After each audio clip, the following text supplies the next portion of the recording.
क्या आप भी वो लोगों में से है जिनको बैंगन नहीं पसंद? तो इसे ट्राई करने के बाद आप बैंगन के पक्का फैन बन जाओगे। तो देखो, सबसे पहले तो हमें बैंगन को कुछ इस तरह से काट लेना है, ना ज्यादा पतला काटेंगे ना ज्यादा मोटा। फिर इसके बाद ले लिया है आधा चम्मच गरम मसाला, 1/4 चम्मच हल्दी पाउडर, आधा चम्मच धनिया पाउडर, 1 चम्मच कश्मीरी लाल मिर्च पाउडर, आधा चम्मच जीरा पाउडर और नमक स्वाद अनुसार। आधा चम्मच मैंने अमचूर पाउडर भी लिया है और साथ में ले लिया है 1 बड़ा चम्मच बेसन। बेसन छोड़ के बाकी मैंने सभी मसाले छोटे चम्मच से लिए है। फिर मसालों को आपस में मिलाने के बाद हमने जो बैंगन काटा था उस पे लगा लेंगे।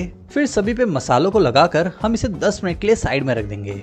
और जैसे ही 10 से 12 मिनट हो जाए, हम डाल देंगे एक पैन में तेल। तेल ज्यादा नहीं, तेल मैंने 1.5 से 2 बड़े चम्मच तक लिया है। फिर गरम तेल में इन्हें डालकर हम इसे अलट पलट कर दोनों साइड से अच्छी तरह से पका लेना है और गैस की फ्लेम को हमें एकदम कम ही रखना है। फिर दोनों साइड से फ्राई करके इसे निकाल लेंगे और इसे सर्व कर लेंगे।